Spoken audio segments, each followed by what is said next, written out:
आज तक रेडियो सुनता है सारा जहां। कैलेंडर में तारीख 22 अगस्त है, दिन मंगलवार और समय दिन भर का हो चला है। मैं हूं जमशेद कमर सिद्दीकी। काउंटडाउन शुरू हो चुका है चंद्रयान 3 की लैंडिंग का, जिसके आखिरी 15 मिनट सबसे ज्यादा इंपॉर्टेंट बताए जा रहे हैं। लेकिन क्यों? दिन भर की शुरुआत इसी से करेंगे। साउथ अफ्रीका के जोहान्सबर्ग में ब्रिक्स सम्मेलन की शुरुआत हो गई है, लेकिन चर्चा अमेरिका की ज्यादा क्यों हो रही है, जो कि सम्मेलन का हिस्सा भी नहीं है, बताएंगे आपको। और पंजाब, हरियाणा, उत्तर प्रदेश, हिमाचल प्रदेश, उत्तराखंड के 16 किसान संगठनों ने कुछ मांगे लेकर चंडीगढ़ को घेरने की योजना बनाई है, लेकिन इसी बीच एक बहुत बड़ा बवाल हो गया। पूरी कहानी बताएंगे आपको और ये भी बताएंगे कि बिहार के मोतिहारी बगहा में सांप्रदायिक दंगा क्यों भड़क गया। फिर बात होगी दुनिया के सबसे छोटी उम्र के धुआंधार खिलाड़ी की, जिसने महज 18 साल की उम्र में चेस वर्ल्ड कप के फाइनल में जगह बना ली है और अब वो दुनिया के number 1 chess player Magnus Carlsen के साथ भिड़ेगा। इसके बाद सुनेंगे भौचक खबर, डकैतों ने ज्योतिषी से डकैती का शुभ मुहूर्त पूछा और फिर डकैतों के साथ ज्योतिषी को भी जेल हो गई। लेकिन पहले सुनते हैं 60 सेकंड्स हेडलाइंस सूरज कुमार से।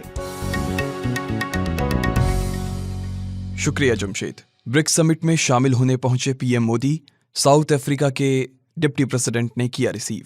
शिमला में बारिश का रेड अलर्ट, 23 और 24 अगस्त को बंद रहेंगे सभी शिक्षण संस्थान।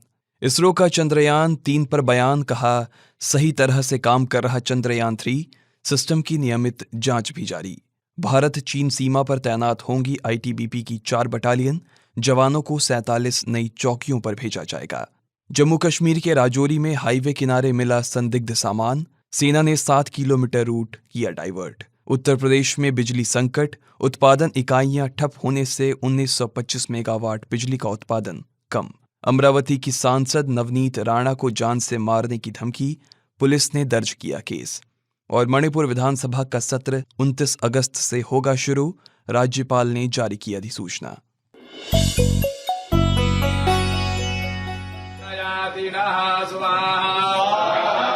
ओम जाते रुद्र शिवा तनो शिवा स्वाहा भेखजी शिवा गुरुमाहि तुमसी स्वाहा।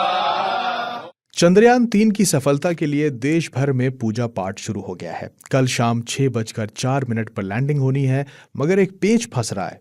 कहा जा रहा है कि आखिरी के 15-20 मिनट मिशन के लिए सबसे इंपॉर्टेंट हैं और अगर इसमें कोई समस्या आई तो लैंडिंग 4 दिन के लिए टाल दी जाएगी। रविवार रात 1:50 पर चंद्रयान का दूसरा और फाइनल डी-बूस्टिंग ऑपरेशन पूरा हुआ था। इसके बाद लैंडर की चंद्रमा से न्यूनतम दूरी 25 किलोमीटर और अधिकतम दूरी 134 किलोमीटर रह गई है।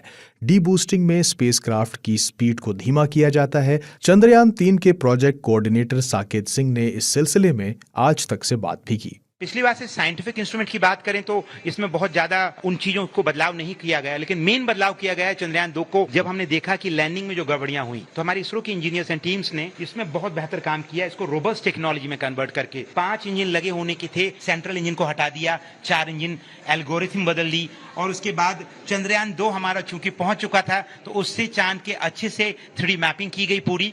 इतने बेहतर पिक्चर्स खींचे गए कि हमने एक एक बोल्डर गड्ढे को इतना अध्ययन कर लिया और उसके ऑनबोर्ड कैमरे में वो चीजें इनबिल्ट कर दी गई। और इसका जो कैमरा लगा है, जैसे अभी आप इसको कैप्चर कर रहे हैं तो चंद्रयान 3 का लैंडर जब रियल टाइम में कैप्चर करते हुए नीचे उतरेगा और उसके अंदर जो इमेजरी है चंद्रयान 2 की खींची हुई वो एनालाइज भी करेगा और उसको सेल्फ डिसीजन भी लेगा। चंद्रयान 3 को लॉन्च किए जाने के 28 दिन बाद रूस ने लूना 25 को लॉन्च किया था और इसे 21 अगस्त को चांद की सतह पर उतरना था, मगर लूना 20 अगस्त को क्रैश हो गया। अब सबकी नजर चंद्रयान 3 पर है, जिसकी सफलता भारत के लिए स्पेस रिसर्च में कई दरवाजे खोल सकती है। हम इस बिंदु पर भी बात करेंगे, लेकिन सबसे पहले लैंडिंग के आखिरी 15 मिनट की बात करते हैं। इसे इंपॉर्टेंट क्यों बताया जा रहा है, पूछा हमने आज तक.in में साइंस जर्नलिस्ट रुचिक मिश्रा से।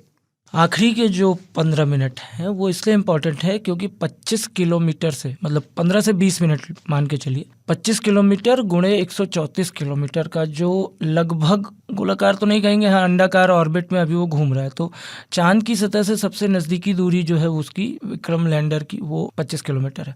वहाँ से उसे नीचे उतरना है, उसे डिसेंट करना है। 25 किलोमीटर से वो नीचे उतर के आएगा 18 किलोमीटर पे। 18 किलोमीटर के बाद 8 किलोमीटर 7 किलोमीटर की हाइट पे, फिर वहाँ से घटते घटते 500 मीटर 100 मीटर और फिर 10 मीटर से स्पीड कम होते हुए वो सॉफ्ट लैंडिंग करेगा। सॉफ्ट लैंडिंग का मतलब है कि आराम से लैंड कर जाना। अब ये जो 15-20 मिनट हैं, इस 15-20 मिनट में अलग अलग स्टेज पे अलग अलग थ्रस्टर्स, इंजन, पेलोड्स जो उसमें यंत्र लगे हैं वो अपना अपना रोल एक एक करके निभाएंगे। नासा की तरफ पैराशूट तो इसमें लगाया नहीं है कि वो 10 किलोमीटर आने के बाद या 5 किलोमीटर ऊपर जाके खोल दे उसको तो वो धीमे से उतर जाए। इसको पावर थ्रस्ट करना है। जब रॉकेट आपने देखा होगा ऊपर की तरफ जाता है तो नीचे आग निकलती है। इसमें इतनी एनर्जी में आग निकाली जाएगी कि विक्रम लैंडर का वजन है वो वजन तेजी से नीचे नहीं गिरे, क्योंकि ग्रेविटी कम है। होवर करेगा, जैसे हेलीकॉप्टर उड़ता रहता है ना वैसे होवर करेगा। लैंडिंग के लिए कई तरह के सेंसर्स और कैमरे लगाए गए हैं।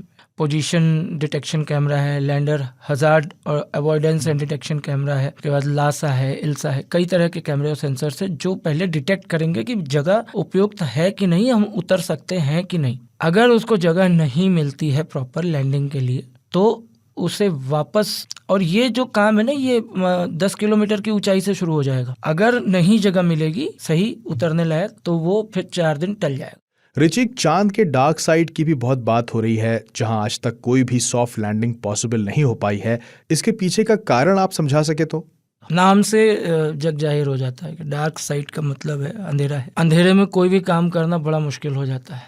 वहाँ तक अभी कोई भी स्पेसक्राफ्ट लैंड इसलिए नहीं कराया गया है क्योंकि आइडिया नहीं है कि कहाँ लैंड करा सकते हैं। मान लीजिए आप लाइट या रोशनी वाला कोई चीज़ भेज करके वहाँ लैंड करा भी दें, जगह खोज करके, इतनी टेक्नोलॉजी है, लेकिन वो सरवाइव नहीं कर पाएगा क्योंकि सूरज की रोशनी पहुंचती नहीं।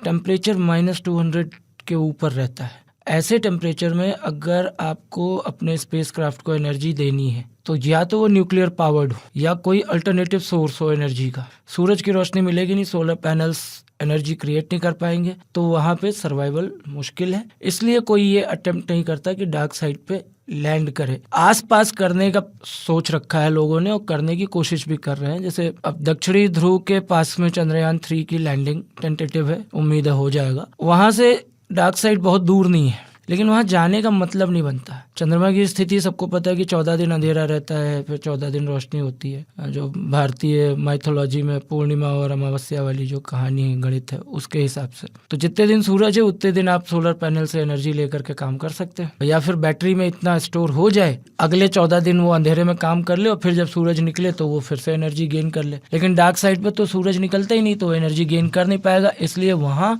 किसी भी तरह की लैंडिंग फिलहाल मुझे नहीं लगता कि 2 दशक तक पॉसिबल है। अच्छा, अभी रूस का लूना 25 क्रैश हो गया, जिसका बजट चंद्रयान 3 से लगभग 2 गुना था। तो अब अगर चंद्रयान 3 सफल होता है, जिसका साइंटिस्ट दावा भी कर रहे हैं, तो इसरो के अपकमिंग प्रोजेक्ट्स पर इसका क्या असर होगा? चंद्रयान 3 का सक्सेस जो है, जैसे आप पुराना एग्जाम्पल दे देता हूँ, मंगलयान का जो सक्सेस था या चंद्रयान 1 का सक्सेस था, चंद्रयान 2 भी सक्सेसफुल था। उसको फेल नहीं मानता। 350 मीटर की ऊंचाई से लैंडर का गिरना, वो उसको असफलता नहीं बोलेंगे। लेकिन ये जितने भी सक्सेसफुल प्रोजेक्ट्स हुए या जो इसरो कॉमर्शियल लॉन्चेस करता है, दूसरे देशों के सैटेलाइट्स लॉन्च करता है, हर लॉन्च के बाद एक इंटरनेशनल लेवल पर भरोसा बनता है कि यार इसरो ट्रस्टेड है, हम यहाँ से कुछ भी लॉन्च करवा सकते हैं, किफ़ायती है, पैसे कम लगते हैं। अब रशिया का अभी लूना 25 जो क्रैश हुआ है वो कुछ 1650-1700 करोड़ का प्रोजेक्ट था, हमारा 615 करोड़ रुपए का है। इस सक्सेस के बाद जो सबसे बड़ा नज़दीकी बेनिफिट है वो नेक्स्ट ईयर होगा। आर्टेमिस मिशन के साथ, नासा के साथ इसरो जो है वो काम अकॉर्ड उसने साइन कर लिया, हस्ताक्षर कर दिया, डील हो गई है। तो 2024-25 में इंडिया के एस्ट्रोनॉट्स को नासा जो है अपने यान से स्पेस स्टेशन भेजेगा। दूसरा, जो सिस्टम्स चंद्रयान 3 में लगाए गए हैं, पेलोड्स लगाए गए हैं, जो कैमरे लगाए गए हैं, सेंसर लगाए गए हैं, वो फ्यूचर में दूसरे जो यान हमारे जाएंगे, चाहे वो चंद्रयान 4 हो, 5 हो, मंगलयान 3 हो, 4 हो, उनमें, या गगनयान जिसमें हमारे एस्ट्रोनॉट्स जाने वाले हैं, उनमें उसका इस्तेमाल करके उसको ज़्यादा सटीक और प्रिसाइज बनाएंगे। शुक्रिया ऋचिक। तो एक तरह से चंद्रयान 3 की सफलता इसरो के लिए बेहद अहम है, जिसका फायदा उसे अगले साल मिलने वाला है। चांद से उतरकर अब साउथ अफ्रीका के जोहान्सबर्ग चलते हैं, जहां ब्रिक्स सम्मेलन की शुरुआत हो चुकी है।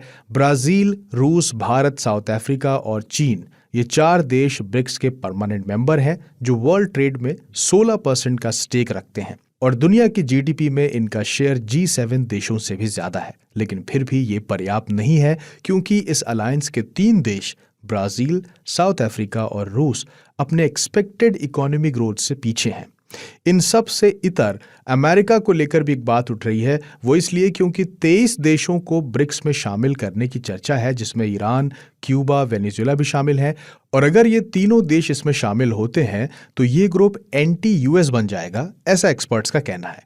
रूस यूक्रेन युद्ध में भी ब्रिक्स के किसी देश ने अमेरिका का साथ नहीं दिया है। वहीं रूस के राष्ट्रपति व्लादिमीर पुतिन ने सम्मेलन से दूर रहने का फैसला लिया है।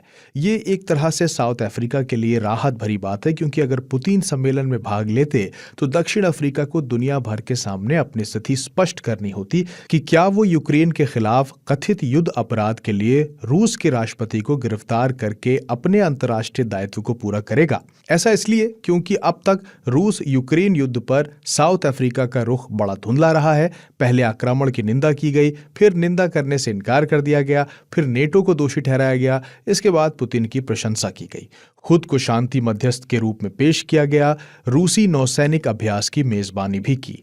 और ये सब तब जब दक्षिण अफ्रीका के साथ कारोबार या निवेश के मामले में अभी भी बढ़त यूरोपीय यूनियन और अमेरिका को ही हासिल है। तो हम इस बात पर भी आएंगे, लेकिन पहले बात ब्रिक्स को लेकर करते हैं। जिसके कारण ब्रिक्स का जन्म हुआ, उसे हासिल करने में समूह की रफ्तार धीमी क्यों हो गई, बता रहे हैं foreign affairs expert Amitabh Singh.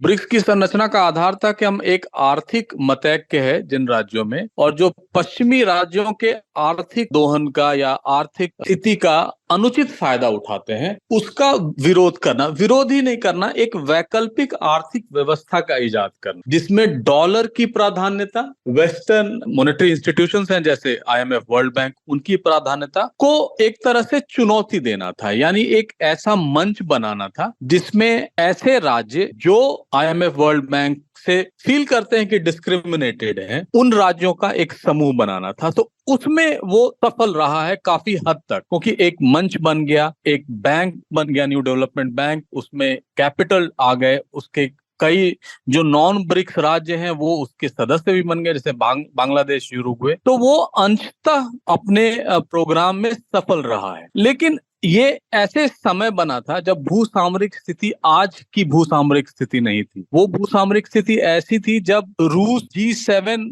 का मेंबर था, जो उस समय G8 के नाम से जाना जाता था। भारत और चीन की तलखी उतनी ज्यादा नहीं थी, और रूस को हम सब जानते हैं, रूस यूक्रेन युद्ध के बाद या अभी जो चल रहा है उसमें रूस की जो अंतर्राष्ट्रीय साख था, आर्थिक साख और राजनीतिक साख, दोनों पे असर पड़ा है। चीन को वे अपना एक तरह से आर्थिक और राजनीतिक दोनों दुश्मन मानने लगे हैं। तो ऐसे में ब्रिक्स के औचित्य को पर प्रश्न उठाना उचित नहीं होगा। हाँ, ये हो सकता है ब्रिक्स अपने लक्ष्यों को जितनी जल्दी चाहता था वो पहुंच नहीं पाया, इसमें देरी हो रही है।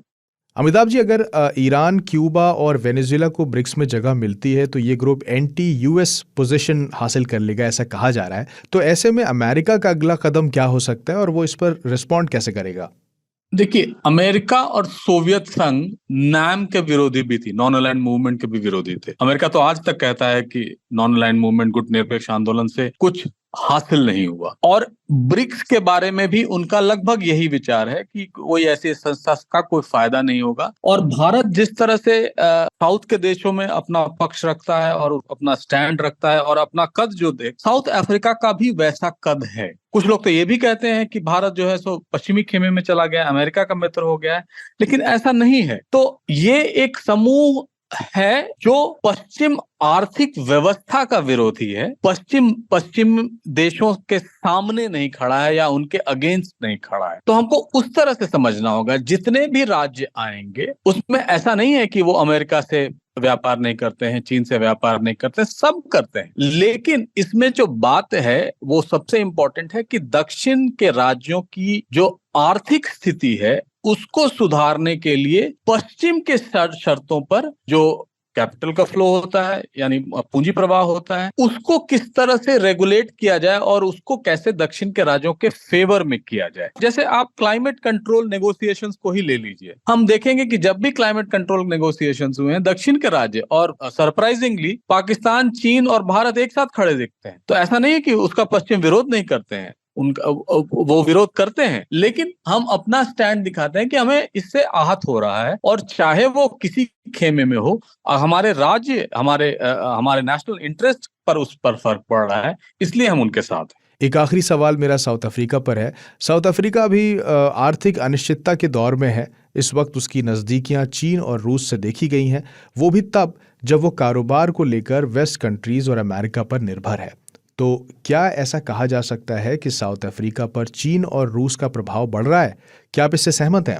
देखिए, अगर आप व्यापारिक रिश्तों की बात करें तो आप ध्यान देंगे कि भारत और चीन का व्यापार सबसे ज्यादा है, या यूरोपियन यूनियन का चीन से व्यापार बहुत ज्यादा है, या अमेरिका 700 बिलियन यूएस डॉलर का ट्रेड करता है चीन से, और उसके ट्रेजरी बिल्स में बहुत ज्यादा उसके पैसे पड़े हैं, यानी उनके मॉनेटरी सपोर्ट भी करता है। तो इससे संबंधों पर असर नहीं पड़ता है, क्योंकि व्यापारिक रिश्ते हैं ये। हमारे राजनीतिक और सैन्य और सुरक्षा नीतियां क्या है, ये ज्यादा इस बात को प्रभावित करेंगी कि उनके संबंध उनसे कैसे हैं।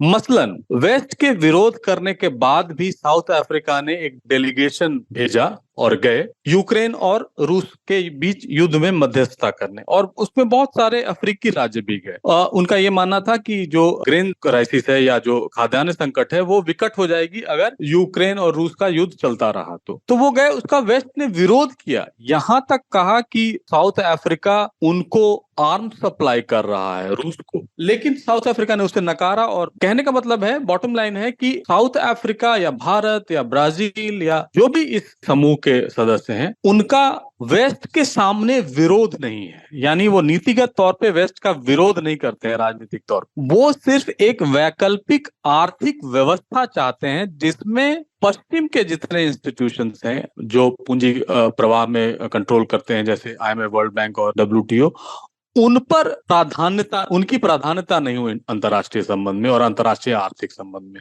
तो ये थे अमिताभ जी, बता रहे थे कि साउथ अफ्रीका अपने कारोबार और पॉलिटिकल रिलेशंस को लेकर बड़ा स्पष्ट है और इसलिए उसके इस कदम का उसके कारोबार पर कोई असर नहीं पड़ेगा। देश के कई राज्यों में बाढ़ ने किसानों की फसल बर्बाद कर दी है। सरकार से मुआवजे की मांग हो रही है। किसानों ने पहले पंजाब के संगरूर में धरना दिया, इसके बाद हरियाणा और पंजाब के किसानों ने आज चंडीगढ़ कूच करने का ऐलान किया, मगर इससे पहले ही धरपकड़ शुरू हो गई। पुलिस ने आज सुबह से ही किसान नेताओं को हिरासत में लेना शुरू किया, लेकिन स्थिति बदतर हो गई। संगरूर के लौंगोवाल में पुलिस और BKU आजाद के नेताओं के बीच झड़प हुई, अफरा तफरी मची और एक किसान चलते ट्रैक्टर के नीचे आ गया, जिससे उसकी मौत हो गई।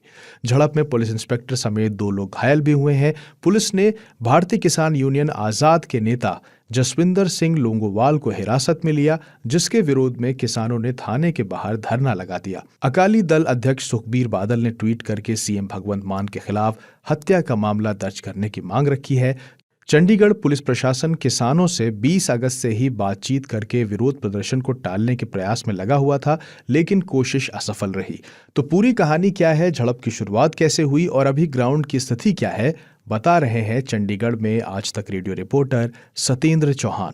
देखिए, अगर पूरे पंजाब समेत चंडीगढ़ की बात करें तो स्थिति अभी नियंत्रण में है, लेकिन तनावपूर्ण है। तनावपूर्ण क्यों है? क्योंकि कल संगरूर में पुलिस और किसानों के बीच धक्का मुक्की हुई थी और उस धक्का मुक्की में एक किसान की मौत हो गई थी और एक किसान का पैर चला गया था। दर्जनों लोग घायल हुए थे। तो इसके बाद से 2 जगह पर, एक तो संगरूर के लोंगोवाल में जहां पर ये की तादाद में किसान धरने पर बैठ गए हैं और किसी तरह का फैसला नहीं लिया गया है। फैसला इसलिए नहीं लिया गया है क्योंकि पुलिस को पहले से ही जानकारी थी कि किसान चंडीगढ़ का कूच करने की तैयारी कर रहे हैं, एक बड़ा धरना प्रदर्शन किया जाएगा, घेराव किया जाएगा। तो किसान नेता जो है बड़े बड़े, उनको पहले ही नजरबंद या फिर हिरासत में ले लिया गया था। अब जो छोटे नेता है वो फैसला लेने के उसमें नहीं है कि क्या फैसला ले। लेकिन फिलहाल की अगर बात करें तो जो मृतक किसान है उसका शव पटियाला के हॉस्पिटल में रखा गया है। पोस्टमार्टम अभी तक नहीं हुआ था और किसान बड़ी तादाद में अभी भी लोंगोवाल में धरने प्रदर्शन पर बैठे हुए हैं। अगर चंडीगढ़ की बात करें तो चंडीगढ़ के आसपास तकरीबन 20 से 25 किलोमीटर पहले ही पंजाब पुलिस ने, हरियाणा पुलिस ने चारों तरफ से बड़ी बड़ी भारी बैरिकेडिंग कर दी थी कि ताकि किसान किसी भी सूरत में चंडीगढ़ दाखिल ना होने पाए। और कहीं ना कहीं पुलिस की ये रणनीति कामयाब रही और किसान चंडीगढ़ के अंदर बड़ी तादाद में जो है एंटर नहीं कर पाए। हालांकि कई जगहों पर थोड़ी धक्का मुक्की और तनाव जो है बना रहा। सत्येंद्र, असल में किसानों की मांगे क्या है सरकार से, वो किस बारे में मांग कर रहे हैं? देखिए, किसानों की मांग की बात करें तो एक लंबी फहरिस्त है, लंबा सिलसिला है, लेकिन मौजूदा समय की बात करें तो जो बाढ़ आई है हरियाणा, पंजाब में और उत्तराखंड और कुछ जो हिमाचल से लगते इलाके हैं, यहाँ पर भारी बाढ़ आई है और किसान चाहते हैं कि 50,000 करोड़ रुपए की राहत राशि केंद्र सरकार जारी करे। इसके साथ साथ जिन किसानों की फसलें बर्बाद हुई है उनको प्रति 50,000 रुपए प्रति एकड़ मुआवजा दिया जाए। जिनके पशु मवेशी मरे हैं प्रति 1 लाख रुपए प्रति मवेशी उनको मुआवजा दिया जाए। जिनके घर डैमेज हुए हैं 5 लाख रुपए उनको मुआवजा जाए। कई मांगे हैं जो कि बाढ़ के साथ जुड़ी हुई है। दिलचस्प बात यह है कि ये प्रदर्शन कहीं ना कहीं केंद्र सरकार के खिलाफ था, लेकिन संगरूर में जिस तरह की धक्का मुक्की हुई तो ये केंद्र कहीं ना कहीं पंजाब सरकार के खिलाफ भी केंद्र सरकार के साथ साथ होते हुए चला गया। बहुत बहुत शुक्रिया सत्येंद्र। और पंजाब की झड़प के बाद बात बिहार के मोतिहारी बगहा में हुए सांप्रदायिक दंगे की। नूह दंगा हाल ही में गुजरा, उसके खौफ से देश उबर पाता, उससे पहले ही बिहार से दंगे की खबर आ गई। बगहा और मोतिहारी में 3 जगहों पर 2 पक्षों में टकराव हुआ। बगहा में जुलूस पर पथराव के बाद दोनों पक्ष भिड़ गए। इसके बाद खूब तोड़फोड़ और आगजनी हुई। घटना में पुलिस जवान समेत 12 लोग जख्मी हो गए। पूरे इलाके में भारी पुलिस बल तैनात किया गया है। वहीं महावीरी यात्रा के दौरान मोतिहारी में 3 जगहों पर झड़प हुई। हालांकि स्थिति अब काबू में बताई जा रही है। बिहार बीजेपी अध्यक्ष सम्राट चौधरी ने दंगे के लिए सरकार को जिम्मेदार बताया। नाग पंचमी के अवसर पर पूरे बिहार में, पूरे देश में सनातन धर्म के लोग पूजा याचना करते हैं और जुलूस भी निकालने का काम करते हैं। अत्यंत ही दुर्भाग्यपूर्ण है कि उस दिन लोगों के द्वारा पत्थर चलाने का काम किया गया। यह स्पष्ट दिखलाता है कि नीतीश कुमार जी तुष्टीकरण के चक्कर में है। सुशासन समाप्त हो चुका, इकबाल समाप्त हो गया, कोई राजनीतिक वजूद नीतीश कुमार जी की न रह गई। और बिहार में जब अपराधी सरकार में होंगे, भ्रष्टाचारी सरकार में होंगे, तो तुष्टीकरण का काम ही नीतीश कुमार जी कर सकते हैं। वहीं जेडीयू नेता नीरज कुमार ने कहा कि बीजेपी के लोगों ने फेक न्यूज फैलाई जिससे कि दंगा भड़क गया। बगहा नगर परिषद में जो घटना हुई है, उन्माद की घटना हुई है, स्थिति बिल्कुल नियंत्रण में है। लेकिन महत्वपूर्ण विषय यह है कि धार्मिक ध्रुवीकरण के लिए राजनेता जो अपनी जिम्मेवारी का निर्वहन करते हैं, असत्य बोलते हैं, पाकिस्तान के राजनीतिक एजेंट बन जाते हैं। माननीय संजय जायसवाल जैसे लोग जिन्होंने फर्जी खबर चला दिया। मैं चुनौती के साथ कहता हूं कि इतने गैर जिम्मेदार बयान आपने दिया, वो वीडियो सार्वजनिक करिए। हफ्ते भर से बिहार में हो रही हिंसा सरकार को लगातार कटघरे में खड़ा कर रही है और अब सांप्रदायिक दंगे ने आग में घी का काम किया है। तो पूरा मामला है क्या, यही पूछा मैंने बिहार में आज तक रेडियो रिपोर्टर रोहित सिंह से। और 2 जिलों में महावीरी झंडा के ऊपर जो है वो पथराव हुआ है और फिर 1-2 गुटों के बीच में जमकर पत्थरबाजी हुई है। कल जब ये घटना घट रही थी तो कल ही पटना में जो डीजीपी हैं, बिहार के डीजीपी आरएस भट्टी, वो तमाम जिलों के एसपी और बड़े बड़े जो आला अधिकारी हैं पुलिस विभाग के, उनके साथ वीडियो कॉन्फ्रेंसिंग कर कानून व्यवस्था को लेकर बैठक कर रहे थे और ये जिम्मेदारी सौंप रहे थे जो जिले के एसपी हैं कि किस तरीके से गंभीर केसेस में एसपी को जो है वो सारा काम करना चाहिए। उनको ही जो है वो ट्रायल तक जो होता है, एफआईआर से लेकर ट्रायल तक सबको मॉनिटर करना चाहिए। तो बड़े बड़े जो है वहां दावे किए जा रहे थे और डीजीपी की तरफ से पुलिस अधिकारियों को नए दिशा निर्देश जारी किए गए हैं कि किस तरीके से जिले में जो एसपी होते हैं वो कानून व्यवस्था को सुदृढ़ करें और खुद भी जो है उसको लेकर जो है उसका अवलोकन करते रहे समय समय पर। और उसी दौरान आप देखिए 2 जिलों में किस तरीके से जमकर बवाल करता है, किस तरीके से जो हुड़दंगी और उत्पाती लोग हैं वो लोग जुलूस के ऊपर पत्थरबाजी करते हैं। और जाहिर सी बात है जिस तरीके से घरों के ऊपर पत्थर रखे गए थे, ये ऐसा नहीं है कि किसी के घर पे पत्थर पहले से रखा होता है। ये सुनियोजित साजिश इसमें कहीं ना कहीं जरूर नजर आ रही है और ये जो है पूरी अफवाह फैलाई गई है। जो बाद में जो बात सामने भी आई है, जो डीएम ने भी कहा है कि किसी ने ये अफवाह फैला दी है कि फला धार्मिक स्थलों में जो है मूर्ति तोड़ दिया गया है या फिर उसे डैमेज कर दिया गया है और उसके बाद ही ये बवाल जो है मचता है और फिर पत्थरबाजी की जाती है महावीरी जुलूस के ऊपर में, जिसमें तकरीबन एक दर्जन जो लोग घायल है, पुलिसकर्मी भी जो है इसमें घायल हुए हैं। हालांकि अब दोनों जिलों में जहां जहां भी ये पूरी घटना घटी थी वहां पर पुलिस बल तैनात कर दिया गया है, कैंप कर रही है पुलिस, और मौके पे अभी जो हालात है वो नियंत्रण में है। लेकिन सवाल खड़ा होता है कि पिछले सप्ताह 10 दिन का ही सिर्फ हम बात कर लें तो किस तरीके से बिहार में अपराध बढ़ा है। अब कल की घटना और देख लीजिए, सांप्रदायिक और जो किस तरीके से हिंसा जो है वो दो गुटों में वो साफ तौर पर देखी जा रही है। बहुत बहुत शुक्रिया रोहित। और अब एक गुड न्यूज, आपको मालूम है कि 20 साल बाद आज भारत का कोई खिलाड़ी चेस वर्ल्ड चैंपियनशिप के फाइनल में खेलने जा रहा है।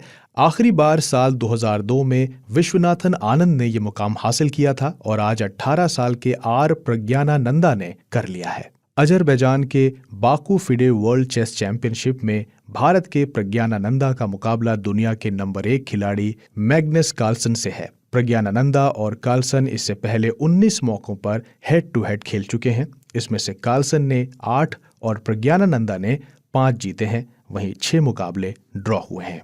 इससे पहले प्रज्ञानानंदा ने सेमीफाइनल में दुनिया के तीसरे नंबर के खिलाड़ी फैबियानो कारुआना को टाई ब्रेक में 3.5, 2.5 से हराया। हालांकि उलटफेर की शुरुआत इस भारतीय खिलाड़ी ने तभी कर दी थी जब उन्होंने विश्व के दूसरे नंबर के अमेरिकी खिलाड़ी हिकारू नाकामुरा को टाई ब्रेकर मैच में हराया था।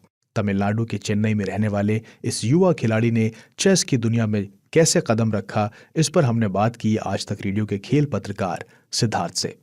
देखिए, जब बच्चे बड़े होते हैं ना, 3.5 साल में लगभग बच्चे चलना सीखते हैं, बोलना सीखते हैं।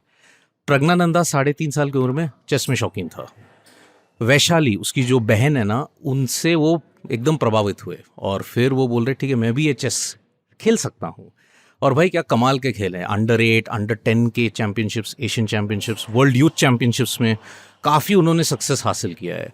और अगर जितना भी देखते हैं, ये जो वर्ल्ड कप में जो फाइनल पहुंचे हैं कोई बड़ी बात नहीं है, क्योंकि पहले भी काफ़ी सक्सेस मिला है उन्हें। 3 बार वर्ल्ड नंबर 1 और उनका जो अपोनेंट है मैग्नस कार्लसन को हराना, जब बड़े बड़े दिग्गज 9 साल में या 10 साल में एक ही बार उनको हरा पाए, यही उनकी महानता है। सिद्धार्थ, हमें जरा प्रज्ञानानंदा के गेम के स्टाइल के बारे में बताइए। गेम स्टाइल देखिए, प्रज्ञानंदा जो है ना, टिपिकल अगर हम पुराने खिलाड़ियों के बारे में देखते हैं, विशी आनंद की तरह जो इंडिया से आते हैं, उनका जो है ओपनिंग मूव जो होता है, जो ओपनिंग चेस में होता है, वो सबसे सॉलिड होता है। और वो जो छोटी छोटी बातें हैं ना, मतलब सही वक्त पे सही मूव करना, ये प्रज्ञानंदा के बहुत खास बात है जो उन्होंने सेमीफाइनल में किया था। कभी कभार क्या होता है, अगर ज़्यादा प्रेशर होता है, एक खिलाड़ी ब्लंडर कर देता है, अरे मैंने शायद गलत मूव किया है। प्रज्ञानंदा वैसा नहीं, अगर प्रेशर ज़्यादा है तो वो ज़्यादा अच्छा खेलते हैं। इसीलिए आप चेस वर्ल्ड कप में देखेंगे 3 मैचेस उनका टाई ब्रेकर में हुआ है और तीनों में सबसे बेस्ट खिलाड़ियों को उन्होंने हराया है। सो अगर टाई ब्रेकर्स में जाते हैं तो वही प्रज्ञानंदा एक अलग ही, एक जो कहते हैं ना, एक बीस्ट मोड पे आ जाते हैं चेस में। जब हम आपसे बात कर रहे हैं सिद्धार्थ, उस वक्त तक ये फाइनल मुकाबला शुरू नहीं हुआ है। आज प्रज्ञानानंदा का मुकाबला कार्लसन से है और कार्लसन को अपने ओपोनेंट के ऊपर मेंटल प्रेशर बनाने के लिए जाना जाता है। तो ऐसे में प्रज्ञानानंदा के लिए कार्लसन से मुकाबला कितना मुश्किल होगा? देखिए, कोई ये नहीं है कि प्रज्ञानंदा इस वर्ल्ड कप फाइनल में अंडरडॉग है, क्योंकि मैग्नस कार्लसन, अगर आप चेस को अगर हम क्रिकेट से कंपेयर करेंगे तो कार्लसन का जो अचीवमेंट्स है, रेटिंग पॉइंट्स जो है, ब्रैडमैन से भी ऊंचा है हर फॉर्मेट में। अगर आप देखेंगे तो हर मुकाबले में कार्लसन है, फेवरेट है ही। लेकिन प्रज्ञानंदा की अगर हम बात करते हैं, आप वर्ल्ड नंबर 1 की बात कर रहे हैं, इस वर्ल्ड कप में वर्ल्ड नंबर 3 और वर्ल्ड नंबर 2 को हराया है उन्होंने। तो वर्ल्ड नंबर 1 और पिछले कई सालों में 3 बार उनको हराना, एक थोड़ा कॉन्फिडेंस फैक्टर होना चाहिए प्रज्ञानंदा के लिए। और एक और बात मैं बता रहा हूँ, कार्लसन का एक खास कमजोरी है, उनसे छोटे जो अपोनेंट्स होते हैं ना, उनके साथ वो स्ट्रगल करते हैं। मैं अभी इस चेस वर्ल्ड कप के एक उदाहरण देता हूँ। 17 साल का विंसेंट केमर, जर्मनी का, मैग्नस कार्लसन का एकमात्र जो हार हुई है इस 2023 वर्ल्ड कप में, विंसेंट केमर के हाथों हुई है। और वो कितने साल के हैं? 17। प्रज्ञानंदा है 18 और प्रज्ञानंदा ने उनको 3 बार हराया है। तो इसका ये मतलब है कि देखिए, या तो कार्लसन मस्ती मजाक में कोई मूव करते हैं और यही मस्ती मजाक के मूव की वजह से वो 3 बार हारे हैं प्रज्ञानंदा के खिलाफ। तो ये हो सकता है कि शायद जो कार्लसन अपनाना चाहते हो वो प्रज्ञानंदा उनका तर्क निकाल दे। तो इसलिए प्रेशर के मामले में प्रज्ञानंदा और कार्लसन दोनों इक्वल है। लेकिन हाँ, पास्ट अचीवमेंट्स, कार्लसन रहे वर्ल्ड चैंपियन, 9 साल में एक ही वर्ल्ड चैंपियनशिप मैच हारे हैं वर्ल्ड कप में। और प्रज्ञानंदा, अगर आप देखें, Praggnanandhaa Carlsen first time world cup final खेल रहे हैं, तो ये इक्वलाइजिंग फैक्टर है। तो बराबरी का मुकाबला होगा, लेकिन हाँ, कार्लसन इज फेवरेट की बात करें तो बेशक पहला नाम कार्लसन का लिया जाएगा, लेकिन हमें यह भी समझना चाहिए कि प्रज्ञानंदा 10 साल की उम्र में कार्लसन को हरा चुके हैं। और अगर 1 साल के भीतर की बात करें तो वो भी 3 बार कार्लसन को चेक एंड मेट किया है। इसी साल करंट वर्ल्ड चैंपियन डिंग लेरेन को भी हराया है। ऐसे में इस वर्ल्ड चैंपियनशिप में एक और उलटफेर करना हैरान करने वाली बात नहीं होगी। तो अब बारी है भौचक की, लेकर आ गए हैं गर्वित श्रीवास्तव। विवाह का शुभ मुहूर्त निकला जा रहा है, वर वधू को मंडप में जल्दी बुलाइए। शादियों में पंडित जी से आपने ये जुमला अक्सर सुना होगा। और विवाह ही क्यों, नई मोटरसाइकिल खरीदनी हो या मकान, जमीन की रजिस्ट्री हो या कारोबार की शुरुआत, हम हिंदुस्तानी हर छोटी छोटी चीजों की शुरुआत के लिए सही मुहूर्त जरूर निकलवाते हैं। लेकिन महाराष्ट्र के पुणे में एक ऐसा भौचक मामला सामने आया है जिसमें 5 डकैतों ने 1 करोड़ रुपए की डकैती की। लेकिन इस डकैती के लिए उन्होंने पहले ज्योतिषी से शुभ मुहूर्त भी निकलवाया और उसके हिसाब से डकैती को अंजाम दिया। मजे की बात यह है कि डकैती सफल भी रही, लेकिन कुछ महीने बाद पुलिस ने 5 का भंडा फोड़ किया और तब गिरफ्तारी 5 की नहीं 6 की हुई। वो ज्योतिषी साहब भी धरे गए जिन्होंने बताया था कि इस दिन डकैती करोगे तो पकड़े नहीं जाओगे। पुलिस ने बताया कि देवकाटे नगर में सागर गोफाने अपनी पत्नी तृप्ति और 2 बच्चों के साथ रहते हैं। गोफाने 21 अप्रैल को तिरुपति बालाजी के दर्शन करने गए थे। उस वक्त उनकी पत्नी तृप्ति और बच्चे घर पर थे। रात करीब 8 बजे घर पर रहते हुए 5 लुटेरे, जिनका नाम सचिन जगधाने, रायबा चौहान, रविंद्र भोसले, दीपक जाधव और नितिन मोरे है, वो गोफाने के घर की 4 दीवारी से घर में घुस आए और तृप्ति के साथ मारपीट की और 1 करोड़ रुपए लूट ले गए। इसके बाद पुलिस ने इस केस पर खास नजर रखी और कड़ी से कड़ी मिलाते हुए काफी मशक्कत के बाद वो उन 5 डकैतों तक पहुंच गई। उन्हें गिरफ्तार किया और साथ ही ज्योतिष रामचंद्र चावा को भी धर लिया। अपराधियों को इस बात का अफसोस तो है ही कि वो पकड़े गए, पर इस बात का ज्यादा अफसोस होगा कि ज्योतिषी ने उन्हें शुभ मुहूर्त ठीक नहीं बताया, वरना वो लोग पकड़े नहीं जाते। गर्वित श्रीवास्तव, आज तक रेडियो।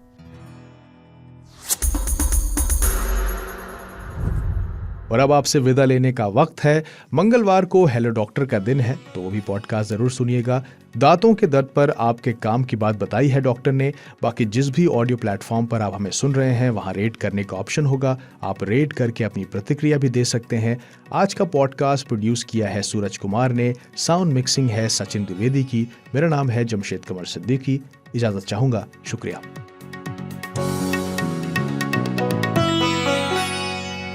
बिहार के एक शख्स ने कैसे बना दिया पूरे देश में शौचालयों का जाल? क्यों अमेरिकी सेना ने इस शख्स से मांगी थी मदद? नामी गिरामी के ताजा एपिसोड में सुनिए सुलभ इंटरनेशनल के संस्थापक बिंदुवेश्वर पाठक की कहानी।